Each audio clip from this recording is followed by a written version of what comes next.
Bien, ahora sí, ya estoy grabando la clase. Bueno, chicos, muy bienvenidos y gracias por la puntualidad. Así que en el día de hoy vamos a estar viendo una clase bastante linda porque hay muchos que me preguntaron si se va a tocar el tema del masaje deportivo. Sí, se va a tocar el tema. Más adelante vamos a ver algunas técnicas eh, de masaje deportivo precompetitivo y postcompetitivo. O sea, masajes que se hacen antes de la actividad física del deportista.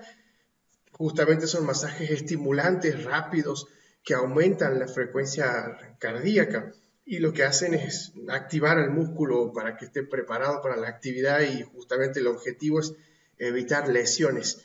Y después el post-competitivo que tiene algo muy similar al masaje relajante y que es sobre todo para eliminar mucho ácido láctico que el paciente acumula. Y eso le va a relajar bastante la zona. Obviamente son masajes que están adaptados a determinadas partes del cuerpo y están muy relacionadas al deporte que el paciente practique. La mayoría de las veces en el fútbol se va a aplicar en piernas, en el rugby se aplica en piernas y brazos, y también tronco, obviamente, espalda.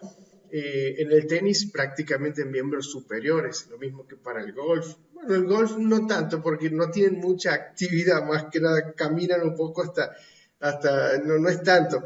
Pero sí, justo me acordaba de golf porque hoy vamos a ver una patología relacionada a ese deporte, que es el codo de golfista, la epitrocleitis. Está muy bueno, vamos a ver bastante de esas cosas hoy.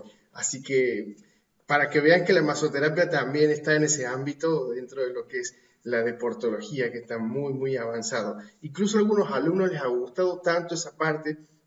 Yo tengo alumnos que ya han terminado hace rato y están solo trabajando en gimnasios y en clubes deportivos. Entonces se han especializado un poquito más en las técnicas. Algunos están haciendo el curso, no con nosotros porque no lo dictamos, de taping, esas cintas que se ponen, que les colocan a los deportistas, esas cintas de colores que no sé si alguna vez han visto en los deportistas. Tienen funciones particulares esas cintas, así que está muy bueno que los alumnos incorporen nuevas habilidades. Esa es la idea, que ustedes después de aquí terminen con una idea general de todo, pero que puedan especializarse en algo. De eso también había comentado la clase pasada. Así que voy a compartir ahora mi pantalla para que vayamos viendo ya la clase. Apagué la cámara para que sea más fluida la conexión y no se me trabe, porque eso es fundamental también. Entonces, bien, quería verificar si se estaba grabando todo. Genial. Porque si no, me van a matar. ¿Por qué no me avisaron? Van a decir los alumnos, no he tenido la clase grabada. ¿Qué ha pasado? Bueno, hemos tenido ese problema de no grabarla antes. Entonces, voy a grabar toda la pantalla. Y aquí vamos a hacer compartir. Y ya deben estar viendo ustedes, se deben estar viendo ustedes mismos. Ahora sí. Ok. Bueno. Como verán, patologías en el deporte, la masoterapia en el deporte en sí. Ahí están viendo ya el caso de un paciente en decúbito supino, se le dice porque está boca arriba, y le están aplicando técnicas de masaje. Se ve un aceite que para mí debe ser Johnson Baby por la tapa, la de color verde, y me parece que hay hielo por ahí también, una bolsita. Bueno, fundamental, todo eso se usa muchísimo. Así que para el que es detallista se ha dado cuenta de que hay esos elementos ahí entre las piernas del paciente. ¿Qué más tenemos? Bueno, vamos a empezar hablando de lo más común y después vamos a hablar de lo menos común. Así trato yo de enfocar mucho las clases para que sepan que van a tener casos a veces raros y otras veces de lo más frecuente. ¿Qué es lo más frecuente en el deporte? Las tendinitis, que básicamente aparecen en aquellas personas que utilizan una articulación de forma muy repetitiva. Caso de los tenistas, de los golfistas, en el fútbol también se suele dar bastante. Y no solo en el deporte, las personas, por ejemplo, que hacen las costureras, las modistas, es típico que también tengan tendinitis a nivel de los pulgares. Y también nosotros los masoterapeutas a la larga podemos hacer alguna tendinitis si no tomamos precauciones, sobre todo de algún tipo de estiramiento previo que podamos hacer antes de realizar una técnica de masaje. y sobre todo que por eso ya más adelante vamos a profundizar un poco en las técnicas. Lo bueno de que son tan variadas las técnicas nos permite dinamizar un poco la sesión y no monopolizar una sola técnica y hacerla casi siempre, porque si no estamos haciendo un movimiento muy repetitivo o de los pulgares o de la muñeca, entonces a la larga también podemos hacer una tendinitis nosotros sin querer. Entonces, es una inflamación de un tendón, porque se acuerdan que yo la semana pasada les dije itis, termina en el sufijo itis significa inflamación, y de tendi de tendón. Entonces, los síntomas más frecuentes, dolor, casi siempre aparece eso y es de menos a más. El paciente por lo general lo siente como una molestia, no le presta mucha atención y a la larga empieza ese dolor a aumentar. Entonces ya no es una molestia, es un dolor y empieza a tomar ibuprofeno o algún diclofenac 400, por ejemplo. Empieza a aumentar más el dolor y aumenta la dosis y ya es un ibuprofeno 600. Ya después pasa un ketorolac, por ejemplo. Eso está bueno que ustedes después descarguen una aplicación, debe haber muchísimas, del Vademecum, para que tengan idea cuando el paciente, ustedes le hagan la ficha clínica y le pregunten si toma algún medicamento, el paciente si les dice cuál medicamento toman, ya más o menos tengan una idea de para qué lo está tomando. A mí muchas veces me pasa, obviamente, que me dicen, estoy tomando tal cosa, y eso para qué es, porque nunca lo escuché, por ejemplo. Pero está bueno que tengan una noción general. Ya el ketorolac es un poquito más fuerte. Y cuando eso no le hace efecto al paciente, van para lo que es la parte de la kinesio.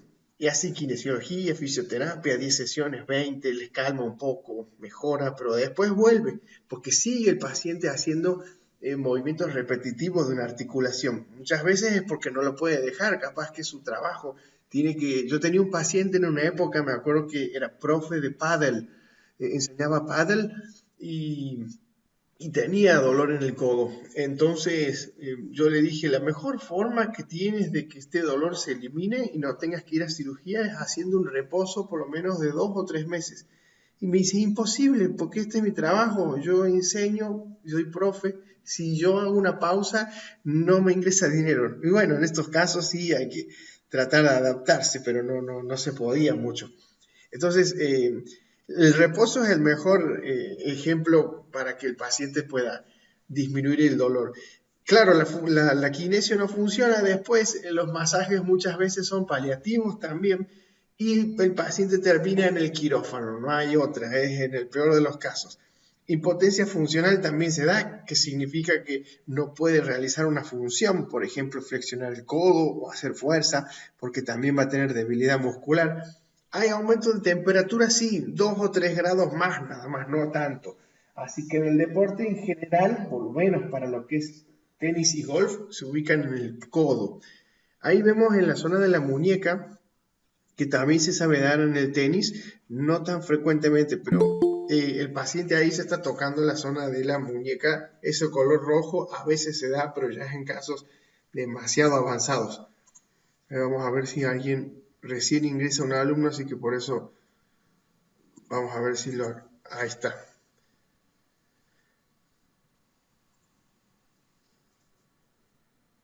Bien, perfecto. Sigo con la clase. Entonces, las más frecuentes de las tendinitis a nivel de la rótula, eso es en la rodilla, a nivel del radio, a nivel de la zona bicipital, que es el codo. Las más comunes son la epicondilia, epi que significa arriba del cóndilo, y epitroclear, codo de tenista y codo de golfista. También hay en el tendón de Aquiles y también hay en el hombro. Subacromial significa debajo del acromión. Bien, para los que ya han visto anatomía, sistema óseo, se acordarán que el acromión está ahí, es parte de la escápula, así que es una zona bastante frecuente a lesiones.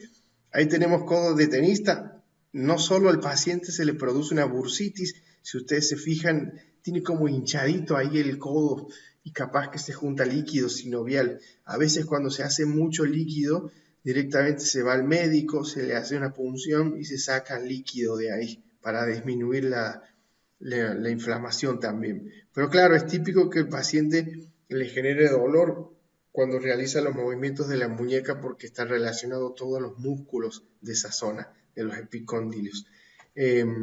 Como verán ahí en esa imagen, se ve lo blanco que es el tendón y que se pega al hueso, y después todo lo rojo es la fibra muscular. Ahí ven que el tendón se empieza a deshilachar, como que se empieza a cortar de a poquito, y eso va generando dolor. Entonces a la larga la molestia se hace dolor, se hace debilidad muscular y el paciente hace un círculo vicioso. Empieza a usar menos la articulación porque le duele y empieza a fibrosarse, se anquilosa.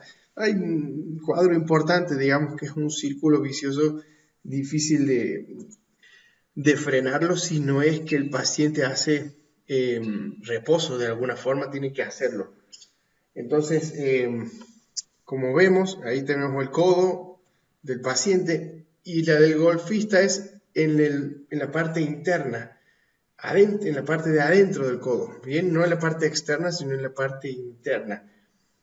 Eso básicamente para comentar de esas dos patologías, tendinitis.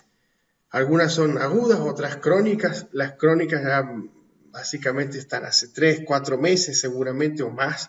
Las agudas se puede considerar que sea un mes o 2, pero ya ha pasado ese tiempo, algo crónico y que obviamente puede ir a quirófano después. Entonces ahí se ve también el mismo tendón, pero nada más que de la parte interna del codo, cercano a la que es la tróclea, ¿bien? La tróclea a nivel de todo lo que es el húmero.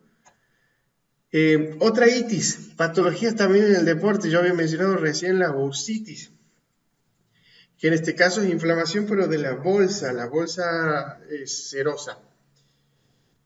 La bolsa serosa a nivel de una articulación. Y pueden ser muchas bursitis, ya vamos a ver las clasificaciones.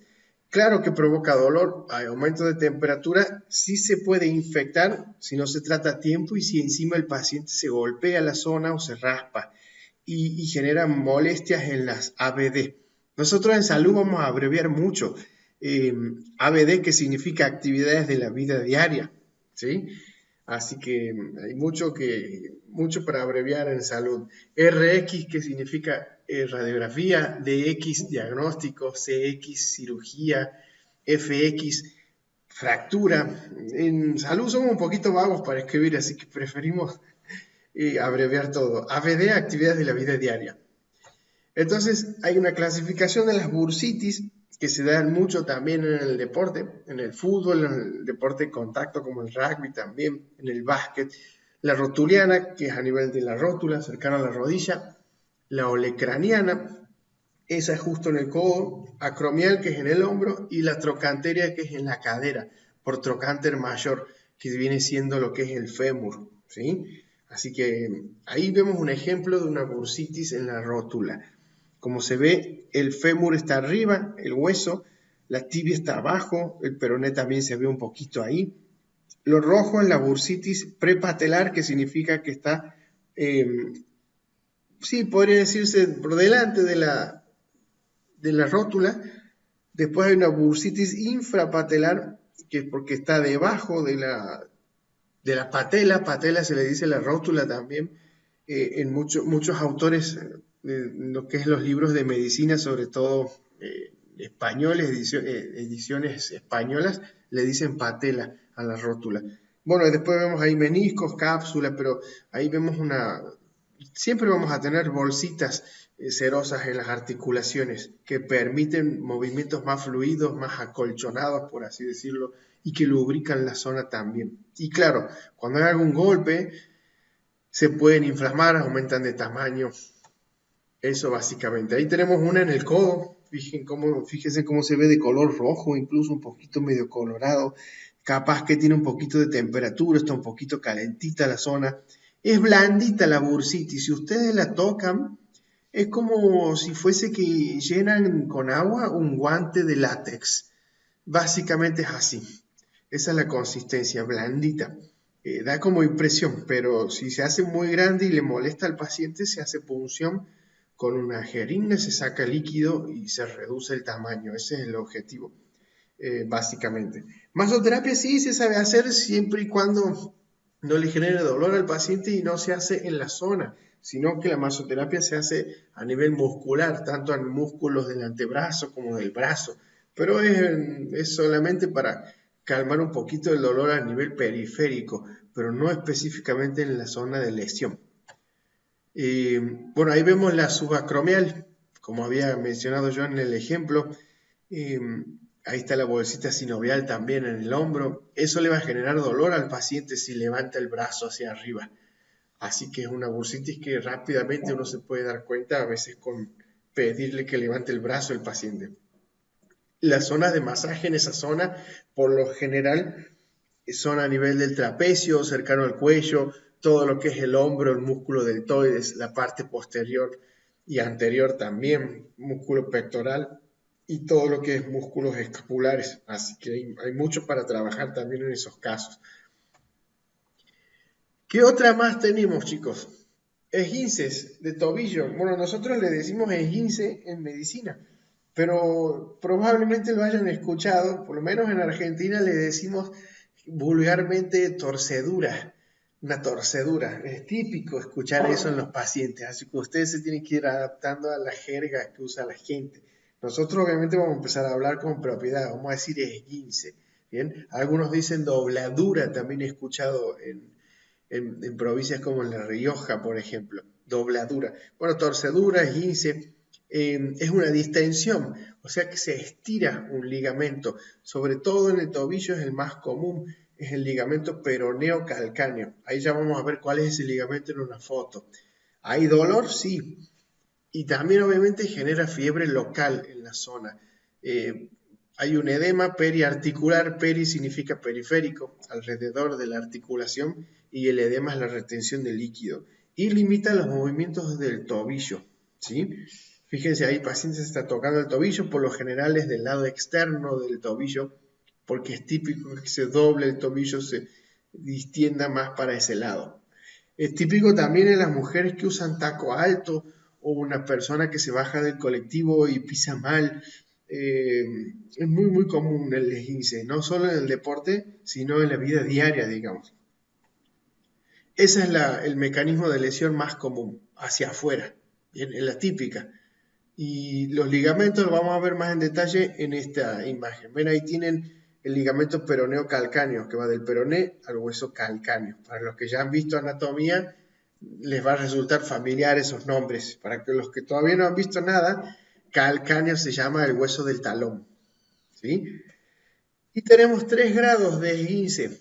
El grado 1 que se estira un poquito el ligamento, pero que no llega a ser una ruptura, tampoco genera tanta inflamación, pero sí puede provocar dolor. El grado 2 se empieza a cortar hasta el 50% de las fibras y puede generar un poco de hematoma interno, un poco de sangre morado que se ponga el tobillo y obviamente sí va a haber líquido. Y el grado 3 se corta completo, ¿sí? A veces ese grado 3 va a cirugía, otras veces no. Todo depende del criterio médico, digamos, pero cuando hay esguince y hay inflamación, se usa en las primeras 48 horas frío, frío, 3 veces al día, 15 minutos. Y después se usa calor pasadas las 48 horas. El frío lo que hace es congestionar un poco la zona, vasoconstricción. El frío hace anestesia local, o sea que calma el dolor. Y eso mejora la sintomatología, porque lo que se quiere es evitar que llegue tanto líquido a la zona y se hinche por demás la articulación, porque si se hincha demasiado, el paciente no va a poder mover la articulación, le va a costar, le va a doler más porque la piel se estira, y si la piel se estira, como ya saben, hay terminaciones nerviosas libres ahí, y esas captan el dolor, entonces genera más dolor, y por eso se usa el frío.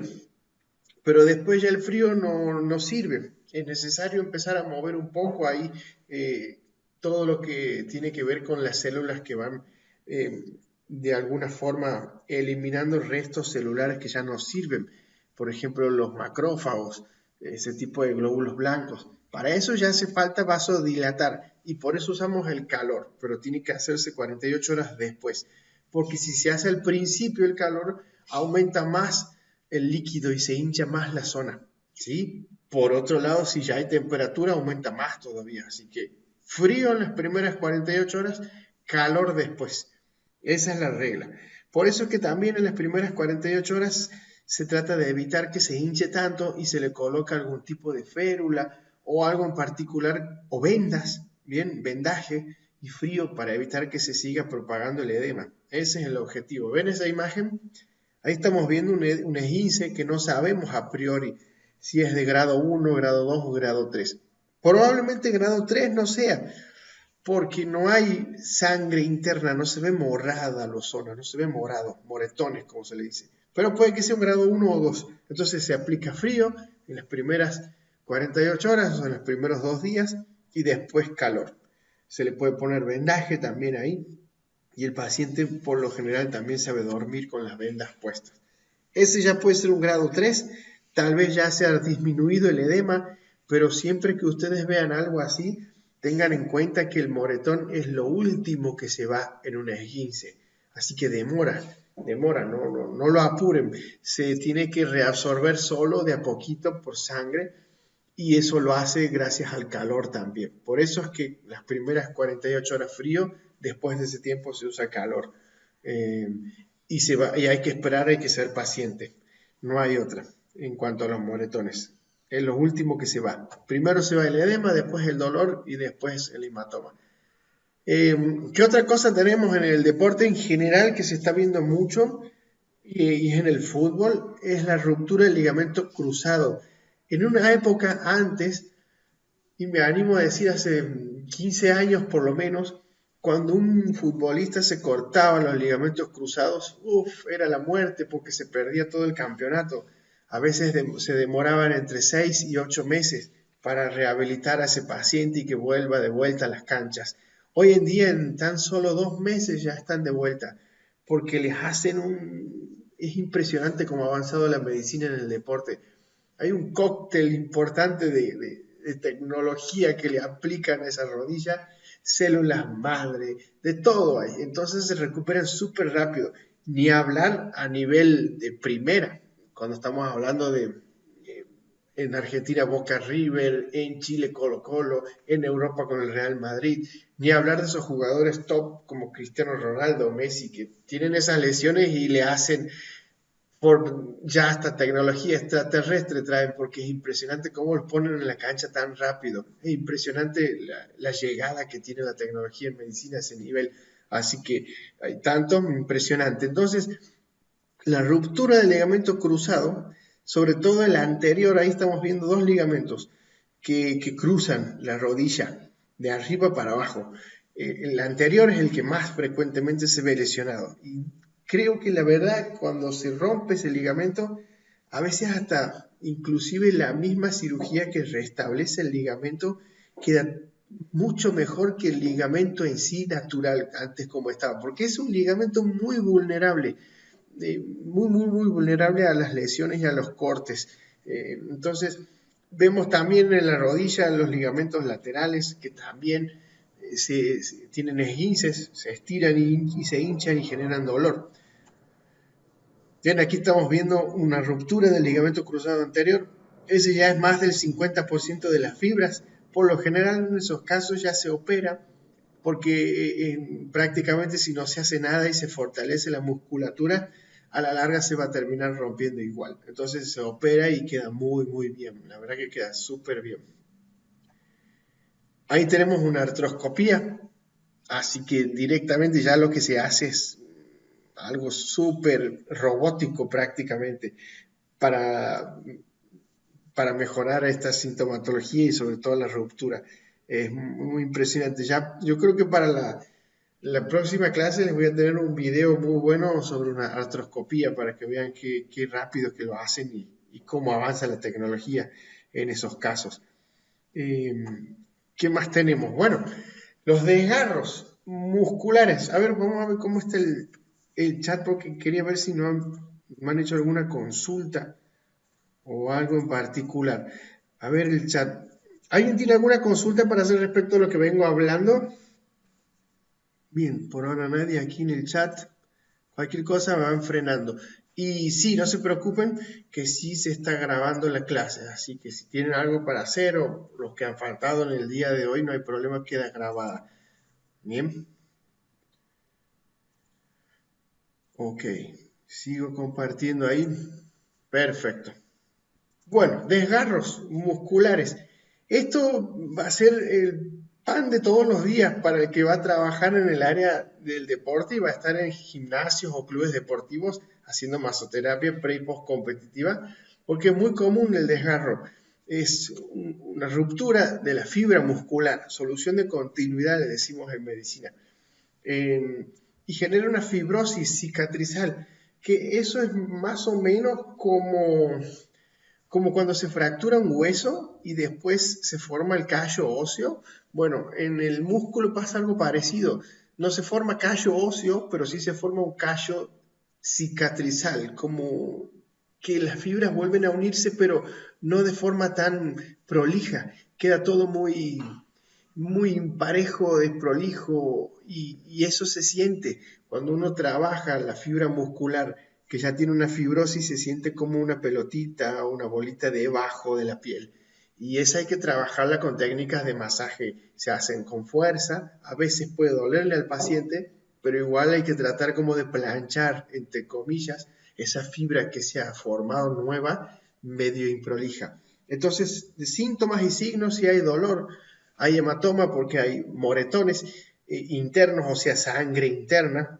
¿Y por qué hay sangre interna? Porque se corta la fibra del músculo. Y como la fibra del músculo recibe sangre y recibe capilares sanguíneos, arteriales y venosos, es normal que cuando se corte, corte también capilares y haya sangre interna. Entonces eso también demora, como en las esguinces, que se vuelva a reabsorber solo. Y también impotencia funcional, obviamente. ¿Ven ahí el desgarro? Ese es un desgarro muscular, es un corte de la fibra del músculo. Mientras más grande el desgarro, obviamente mayor va a ser la extensión de sangre interna que va a haber. A veces son casos muy grandes. Ahí tenemos grado 1, micro rotura fibrilar. A veces ni se nota, sobre todo si el paciente tiene una masa muscular grande, no se va a notar mucho el moretón. Grado 2 sí, y el grado 3 ni hablar, completa. Obviamente el paciente ahí prácticamente llora del dolor porque es fuerte. Es bastante fuerte el dolor de un desgarro muscular. ¿Por qué se sabe dar a veces esto?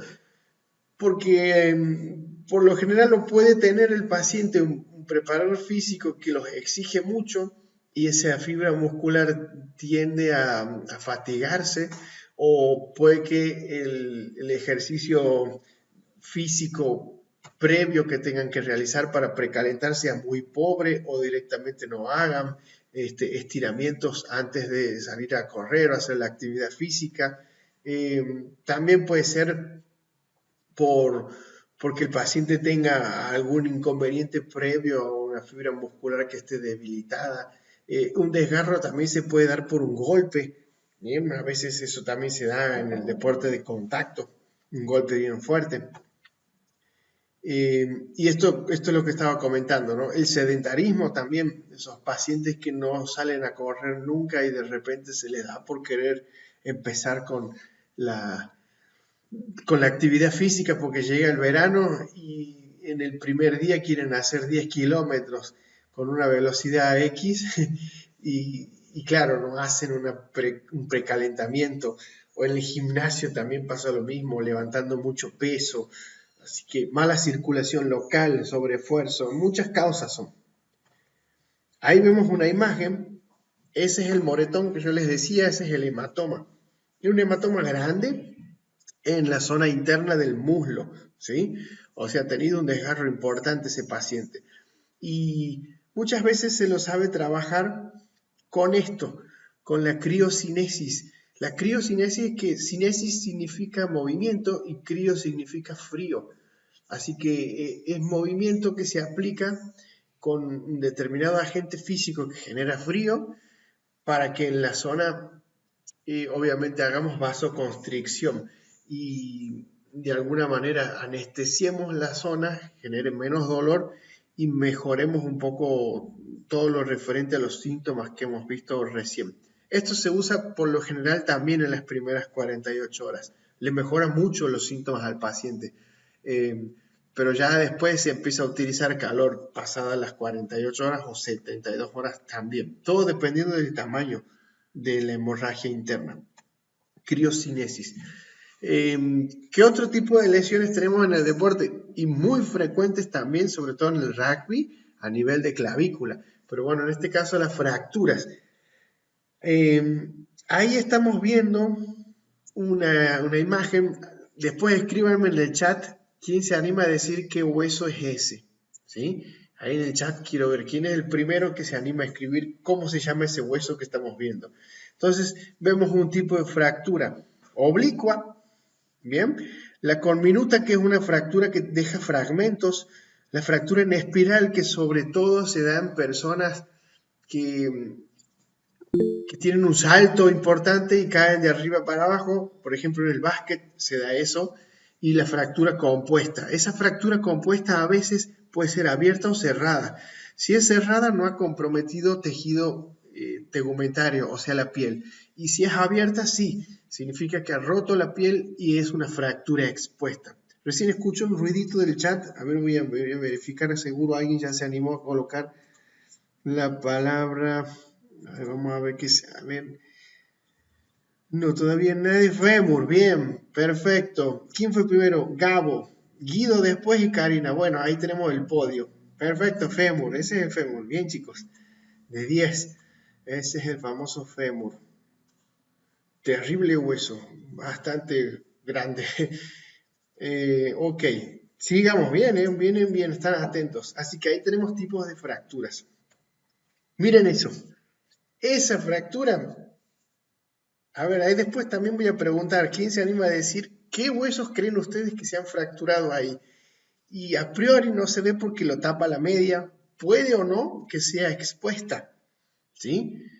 Que sea expuesta. Y eso seguramente esa es una fractura directa, se dice directa porque el foco de lesión tiene relación directa con el impacto, en este caso el botín del adversario, del de la media azul. Y yo creo que también debe ser roja directa esa para el jugador ese, porque es una fractura bastante importante. Bueno, miren ese caso. Ahí también tenemos una fractura. Se nota la deformidad, que es un signo característico de las fracturas. Deformación o deformidad de la zona. Ahí tenemos cúbito y radio, los dos fracturados, ¿sí? Como se ve en la radiografía.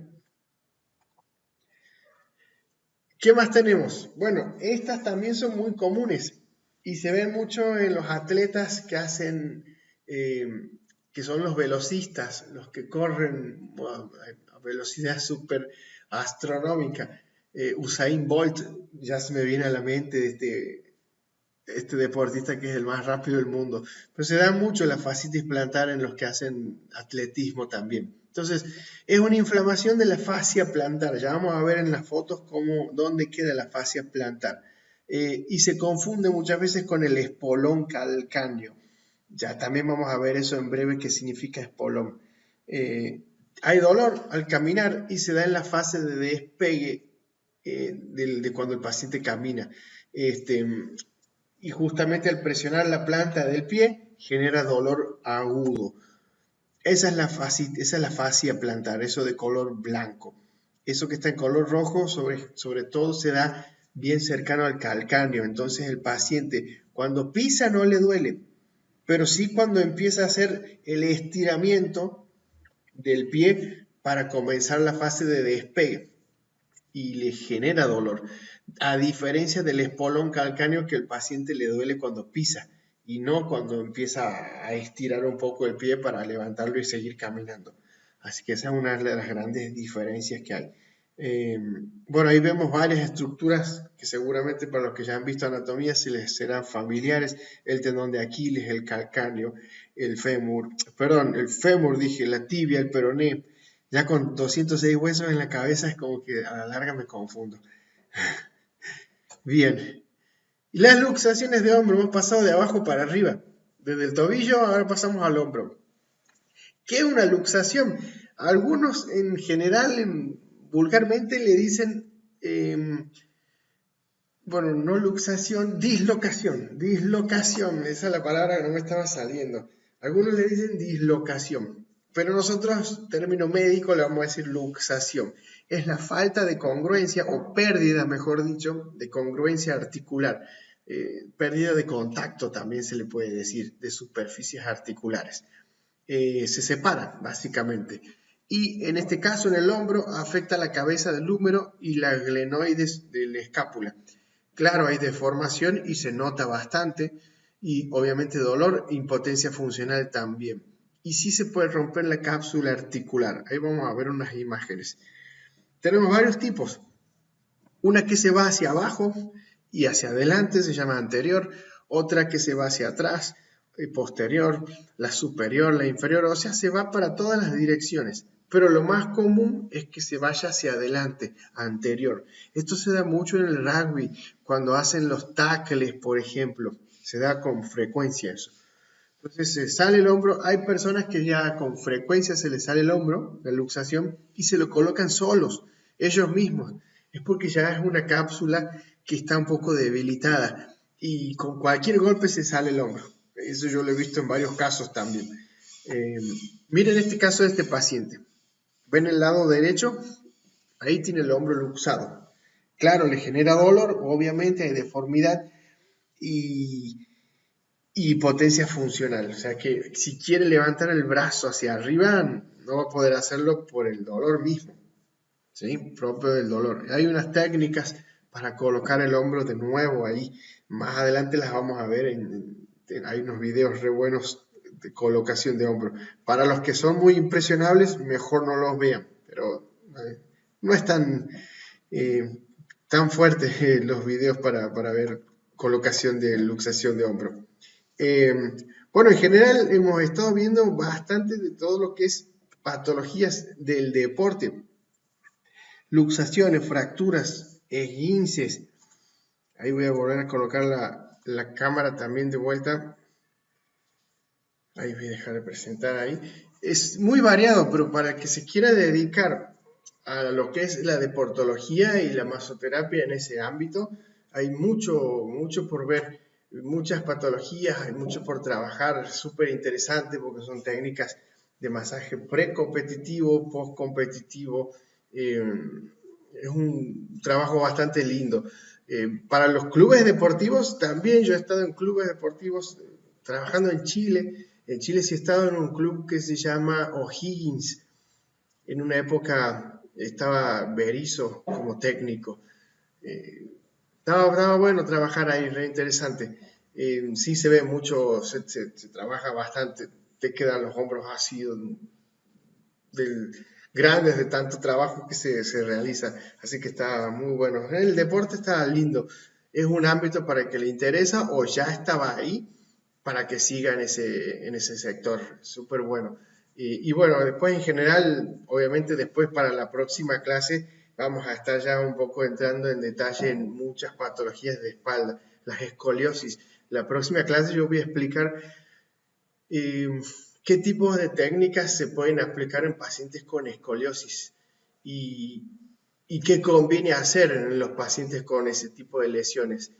Si conviene hacer las técnicas más enfocadas del lado derecho que del izquierdo, porque no es así nomás hacerlas al voleo, como se dice, sin tomar en cuenta para qué lado está desviada la columna. Así que hay cosas ahí súper interesantes.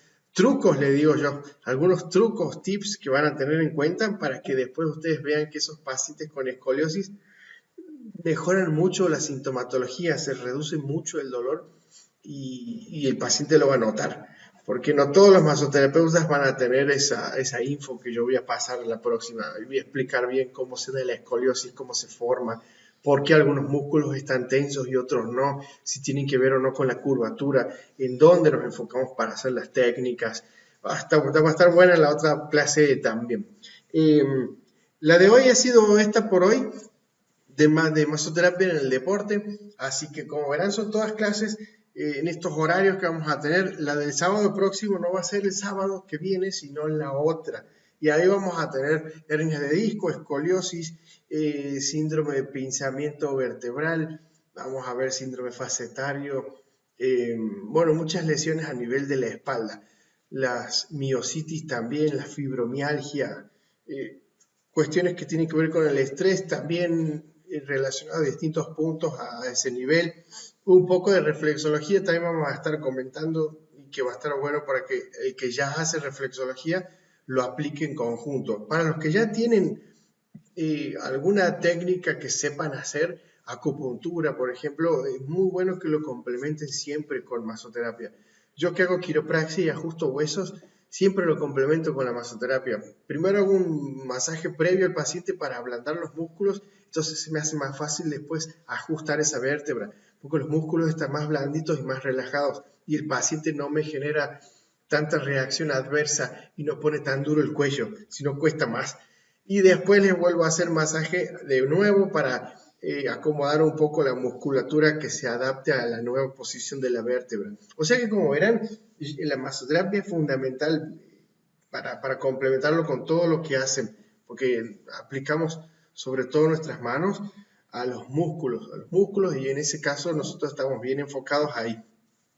Vamos a tener seguramente una clase entre semana, también es optativa, obviamente, chicos, relacionada, yo les digo clases de apoyo, porque algunos alumnos me piden que si puedo hablar de lo que es sistema nervioso o sistema muscular, entonces esas clases de apoyo también van a durar así 40 minutos o una hora, pero hablando de distintos sistemas, así que la primera que vamos a hacer no va a ser la semana que viene, sino la próxima, y probablemente se trate de sistema óseo.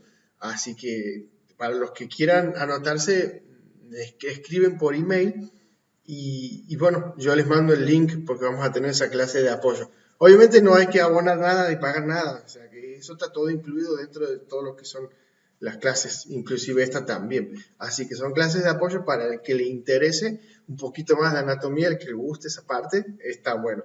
Así que chicos, no les quito más tiempo, disfruten de la familia y del fin de. Esto ha sido por hoy todo, gracias por la puntualidad, como siempre. Así que saludos para todos ahí en Argentina, México, Colombia, Chile, Ecuador, España también. Y España ya es tarde, pero sí tenemos unos cuantos alumnos ahí. Así que estén muy bien, chicos. Muchos, muchos abrazos. Que anden muy bien. Chao Aníbal, chao Ornella, Karina, Solange, Betiana, chao Andrea, Gabo. Que anden muy bien, chicos. Saludos. Chao, chao.